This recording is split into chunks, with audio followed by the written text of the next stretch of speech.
All right, we've reached that point in the season where the overall theme is playoff implications. Kansas City and Cincinnati have been bounced. New England blew their chance to clinch the AFC East last week, and more storylines like these are expected to come this weekend as well. We're discussing it all right now on Chalk and Chat. From Las Vegas, this is Chalk and Chat, sponsored by Superbook and Westgate Las Vegas.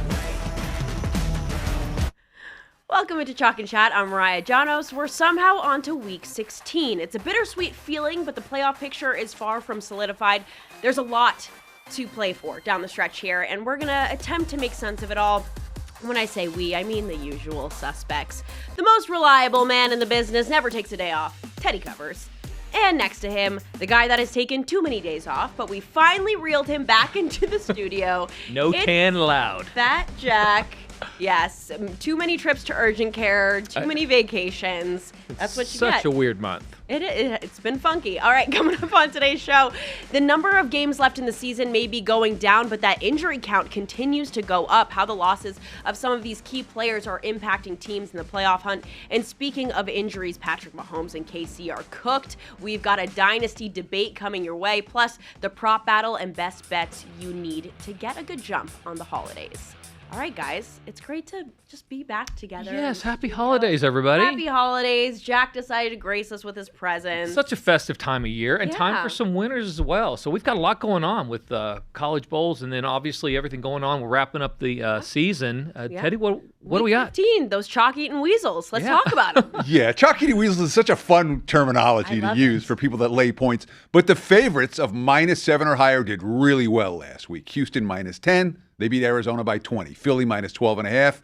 They beat our hometown team here in Vegas 31-0. Jacksonville -13.5. Beat Gangrene 48-20. Chicago -7.5. Beat Cleveland 31-3. San Fran with the late field goal covers 12.5 against Tennessee, winning by exactly 13. The only ATS loss of all of the big chalk last week was Seattle -13 versus Phillip Rivers and Indy. And Phillip Rivers getting the credit.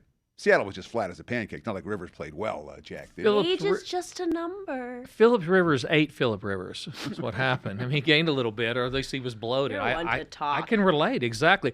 The big numbers, though, Tay, that's a fickle mistress. Yeah. So let's not get attracted to that, because going forward, we're going to talk more about teams with something to play for versus nothing to play for. And these big numbers, I had a lot of those teams. Had Philadelphia, I had Jacksonville. So I'm not saying it was lucky because I was there with you guys, but be careful going forward, because a lot of those big numbers, you're going to have that kind of revert back to the middle where some of those big dogs with nothing to play for, seemingly, they're going to get it done at the window. And, of course, we had dogs outright last week. New Orleans, a team with nothing to play for, beat playoff contender Carolina. Washington, a team with nothing to play for. Well, they beat the G-Men, who had nothing to play for either. But we saw the Bolts beating KC. We saw Denver beating Green Bay.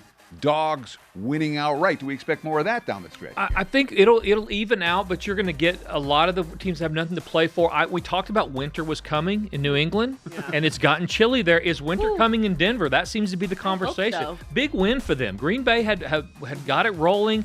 They really matched up well with the way Denver plays man in the secondary against Love, and he was not able to take advantage of it. Denver might be for real. Yes. So we had two legit bad beats this last weekend, or tough beats, whatever you want to call them. New England, they were an underdog. You just talked about winter is coming. They were a dog, and they led that game 21-0. They did not win. They did not cover, which pleased me and pleased anyone that followed our best bets last week, but still tough beat if you had New England as a dog last week. And then the Cleveland-Chicago total, under 37-ish. 31-3 final. You had a missed 35-yard field goal. Not a long field goal, a 35-yarder from Cairo Santos would have given them a push. Cleveland first and goal from the 4 at the end of the game. Could not punch in that garbage time TD. Tough beat for the few over bettors who are betting overs at Soldier. Well, I'm one of those few. I mean, I'm not afraid to jump on a total that looks like it should go the other way. Judy drops a touchdown there, and they actually talked about it in the postgame press conference. But at some point, you do look up in that spot and say, what the heck am I playing over in this game for? These are horrible teams. Nobody can score. One team's got 3, yet we're praying for the over. Come on. I mean, Total King got burned. Total King exactly got dethroned, at least for that play. But yeah, first to go from the 4, I thought, well, we're gonna squeeze this out. Not to be. No, and you mentioned Green Bay and Denver. Green Bay hit with the injury bug. Micah Parsons, Christian Watkins. How is that going to impact Green Bay down the stretch here? So both of them are significant injuries. Yeah. Christian Watkins, the offense, Green Bay is kind of like a receiverless offense. They haven't had a true number one. Christian Watkins is number one. He really has been averaging more than 18 yards per catch. So he's the guy that blows the top off the defense. Don't know yet how long he's going to be out. That's an impact injury. And obviously Micah Parsons has been a sack machine for Green Bay this year. So, I still think they're capable potentially of a playoff run, but right now they got to worry about making the postseason. At Chicago, Baltimore, at Minnesota, the last 3 games. Not a lot of gimmies there. Could throw them in the category with San Francisco, that they've been getting it done, but just a couple injuries away from not being able to get it done. So they're definitely a wait and see. Not getting the momentum in the right direction this time of year. All right, well, we'll keep the momentum rolling here in this studio. We're just getting started on Chalk and Chat. Coming up, Patrick Mahomes may be done for the year, but Kansas City still has more games to play. Jack's going to fill us in on how you can take advantage of that game line next. You're watching Chalk and Chat, sponsored by Superbook in Westgate, Las Vegas. We're going to be going around asking people if they had to pick 3 teams to win it all. At this point in the season, you got a pretty good idea of who it could be. Who is it? It's the hardest hitting question we've asked so far this year. It's like the first good question we've ever asked. Let's see what they say. So, 3 teams that you think could win it all this year. Indianapolis, Detroit, Los Angeles. The NFC Los Angeles, don't get it twisted. Los Angeles, Philadelphia, and Baltimore. Philadelphia, Yep. Detroit, and it's 2. I'm going to give you 2. All right, perfect. And not Kansas City, right? No Kansas City this year. Amen. Pittsburgh, Philadelphia, Green Bay. You look like a grizzled veteran from the middle of the country. Are you from that part? I'm from Pittsburgh, Pennsylvania. There you go. 3 Rivers, grinding it out, greasy, grimy. You think they can get it done this year? Greasy, grimy, yeah, we're greasy and grimy for sure. Philadelphia, Buffalo, and Detroit. Simple, to the point. We love it. Miami, Minnesota, and Pittsburgh. We don't trust Tua. He needs medication or something, right? I think I'd probably take the field. I think it's a little bit more wide open this year, especially newer teams in the AFC this season, so it's a little harder to pinpoint. If I had to pick 3, I'd probably take Buffalo. I'd take Los Angeles out of the NFC. I'd take Philadelphia. I think Baltimore is lurking. I think they're very dangerous if they get into the postseason. And there's some other good teams. I like Seattle. I like Detroit. I don't know about those other younger teams in the AFC. I think they're probably a year away. All right, we got to wrap this up because Jack has to go to the bathroom. But Let's do this stuff. Overall, the general consensus, Philadelphia, a lot of Detroit as well. A lot of recency bias stuff. I mean, Philadelphia a month ago couldn't beat anybody. Now everybody's decided they're going all the way. So, yeah, and a few Pittsburghs. So, and some Detroits. A lot more Detroits than I thought. Yeah. All right, so we'll just see what happens.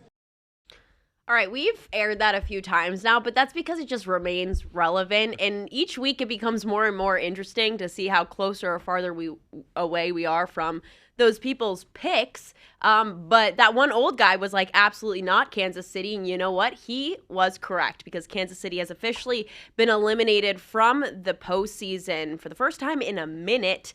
And of course, it just stirs up that dynasty conversation, Teddy. Sure, I mean, there have been 2 legitimate dynasties in pro football this century. We had New England and we had Kansas City.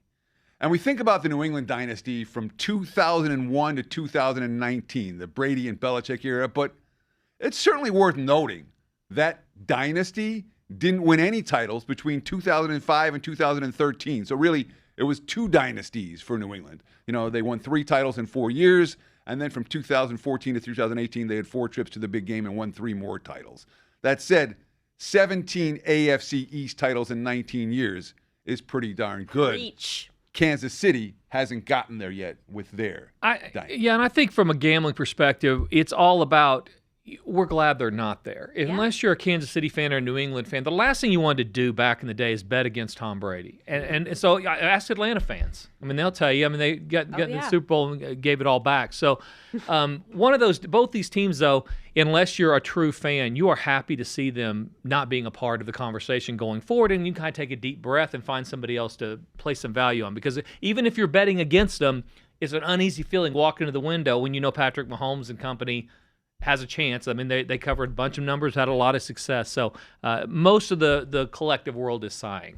Yeah, so what's the narrative around KC? Well, I mean, let's talk about this KC dynasty. Yeah. I mean, 2018, Mahomes wins MVP. KC goes to the AFC Championship game. 2019, Mahomes MVP of the big game in February. 2020, they reached the big game versus Tampa and lost. 2021, another trip to the AFC Championship game. Joe Burrow won that one. 2022, Mahomes MVP of the big game. 2023, Mahomes MVP of the big game. 2024, KC in the big game lost to Philly. So that's 7 consecutive years where they reached at least the AFC Championship game. 5 trips to the big game during that span, 3 rings during that span. That's a dynasty. Yeah. I found myself becoming the total king during that run. That doesn't surprise me. No one loves a KC total more than you. For sure. Go-to player. With Andy Reid, especially when they got in the playoffs, even when they were high-powered offense, they would still go more of a defensive, conservative, Andy Reid pedigree once they got into the playoffs. So that's where totals kind of came in. If you don't want to play for them or against them because you don't trust the great players, you could look at the totals as well. And we have one of those spots going forward. There's places to take advantage of some of these teams without playing on the side or having to play a backup quarterback behind Mahomes. We can still look at that KC defense and say they have been really good all year long. This has been low totals, but it's been almost an auto bet to the under over the last month or so of the season, and it's because their offense has been overrated. Now Mahomes is out, takes away a little bit of that value. I always like the marquee guys. We were talking about Travis Kelce off the air. Yeah. He's not the same guy he was 5 years ago, but the name on the back of the jersey says he might be. It created some value with the under their lack of offensive success. They're also 8-1 to the under their last 9. So we can take this dynasty team and turn them into a money-making play, at least over the next few weeks as we go toward the playoffs. I was going to say, we were just talking about this. I believe Kelsey's done after this season. At least I don't want to speak for them. But, the bounce back. When will we see KC rise again? I'm sure they're not done at all, especially with Mahomes still playing for them. And then also just the power rating adjustment, which is what these lines are all based off of week to week. With his injury, him going down, where is KC stacking against everyone else? Sure. So there's 2 separate questions here. Right. Let's see if we can answer both of them. First, is this dynasty over? Or does KC have another run in them 2026 and beyond? We don't even know if Mahomes is going to be ready for the start of next season. There are going to be salary cap implications. But if Andy Reid sticks around, he may or may not do it, but if Andy Reid sticks around and Patrick Mahomes comes back, I think KC will be live to win more titles over the next 5 years and be still in the dynasty conversation. That being said, they've been officially eliminated from the playoffs for the first time in the entire Andy Reid era. The last non-winning season for KC was when Romeo Crennel was their head coach in 2012, and they went 2-14. So it's been a while. Now we're talking about Gardner Minshew as the starter as opposed to Patrick Mahomes. So my power rating adjustment with the QB injury and the playoff elimination, at least a touchdown for Kansas City, weaker than they were a week ago. And frankly, Jack, you can make an argument that you can make an adjustment more than a touchdown with Mahomes and KC no longer a playoff contender. Andy Reid needs Manjaro. That's what the takeaway is. It would really help. I'm telling you, because his longevity is going to go a long way with how good this team is in the future. You're going to have Patrick Mahomes back at some point. They'll figure out salary cap. He needs to lay off the barbecue just a touch. He needs the Fat Jack approach. He does. Yeah. Fat Jack approach. Drop that weight. Give yourself another 5 years of success. So Fat Andy. The Fat Andy, exactly. Okay. All right. Well, Jack, I know as much as I'd love to continue talking about Kansas City, I know that you have another game that you want to discuss for this weekend. Well, I think we have taking advantage of some of these bad teams. Yeah. We can do that. And Kansas City becomes that team. They're out of it, nothing to play for. Look under going forward. New Orleans is one of those teams, and you talked about a minute ago, Teddy. This is a team that doesn't have the same bad offense that they had a month ago. Their rookie quarterback is getting better, and I think there's going to be some spots going forward for him to take advantage of. There's teams in the league right now that have nothing to play for, and they're bad. They're literally lame. And New York would be one of those teams for me. Actually, both New York teams kind of, but definitely one of the New York teams, they definitely have nothing to play for, and they're lost on offense and defense. But New Orleans is one of those bad teams, covering numbers, so be okay taking advantage of some of these bad teams that are going to bounce off the bottom. We talk about playing for your job, playing for contracts, and getting film. Some of these teams will present that more than others, and you'll be able to take advantage of that over the next month or so. All right, cool. Well, still to come on Chalk and Chat. It's been a minute since we've been able to do a proper prop battle, but the wait is over. The band is back together, and the guys are going to duke it out after the break.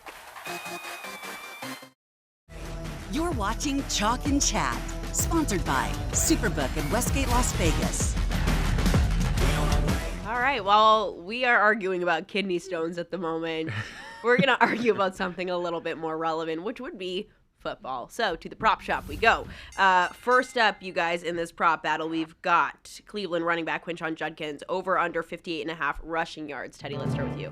So I've lost betting Judkins over once on this show before. We're not losing this one.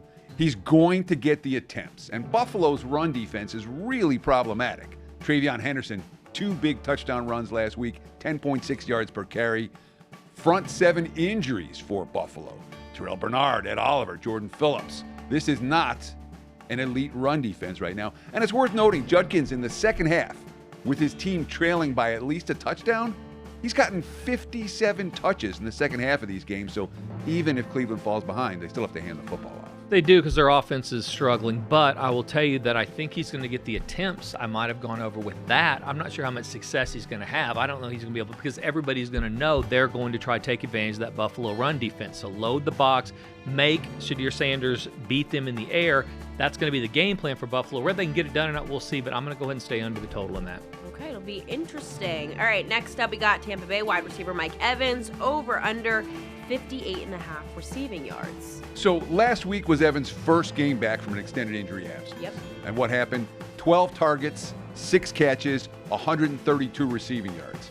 He's lined at 58.5 this week. All right. Tampa's defense cannot be trusted, and they know it. So they have to keep throwing. They have to keep scoring. Baker Mayfield's going to be firing downfield. And it's worth noting, 2 games against Carolina last year for Mike Evans, 16 catches, 215 yards and 3 touchdowns. I think he has a big game against Carolina. He's definitely back, and he is a dog. I mean, he's bigger than the guys guarding him. They throw it up to him. They've gotten really lazy and just throwing it up and seeing him getting done. Now, I worry about his being able to stay healthy. He did get dinged up in that game, was out a few series, so I'm not pulling for an injury, but he does stay under if he gets injured. He is. First play. He goes down first play. I'm a frontline winner In there. the spirit of Christmas, fragile. He is very fragile. He really is, and you can tell he's getting frustrated with that. And I do think they will have to present more of a defense for them because he clearly was back last week. Let's go under there. All right, and finally we got Detroit quarterback Jared Goff over under 32.5 pass attempts. So Pittsburgh's playing slow. They're number 31 out of 32 teams in the league in plays per game. Fewer plays means fewer pass attempts. Detroit has 4 consecutive overs, and Goff 3-1 to the over on everything during that span. But Pittsburgh is not a shootout team. They're below average in yards per rush allowed, and what does Detroit want to do? They want to run the football. So they're supposed to be playing with a lead as 7-point favorites.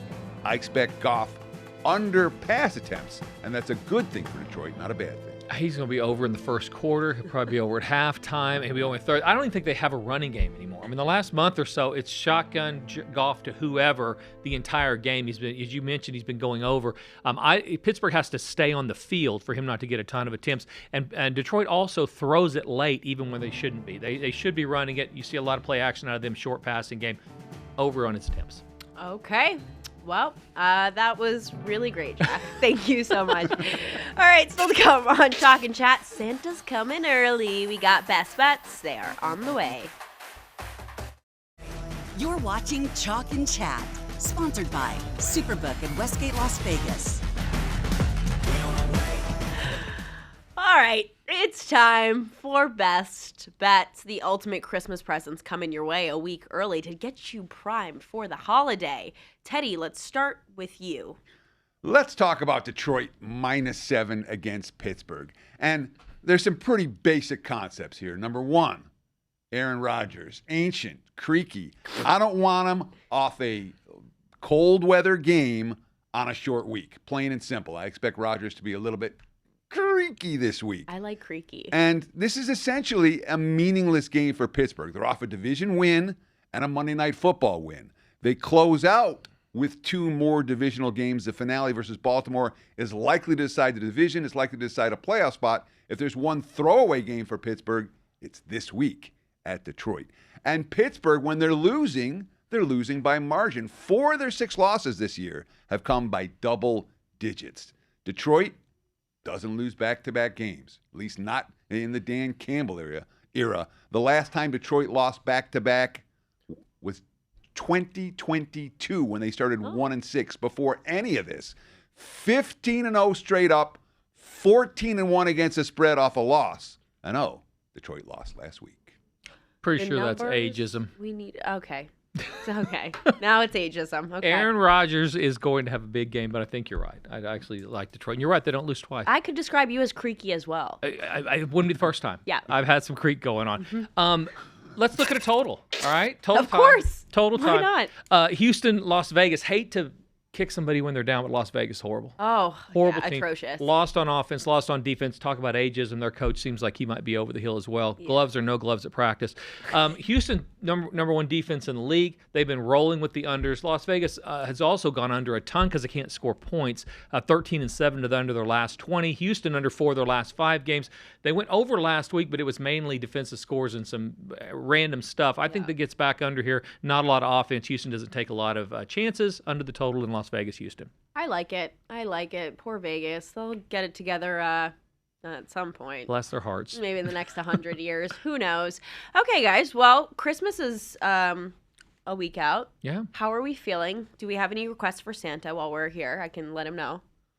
All I want from Santa is winners. Winners. Yeah, winners are Still good. fair. That's all I've ever wanted. The truest degenerate answer. Pulling for Oklahoma to make the playoffs in college football as well. Okay.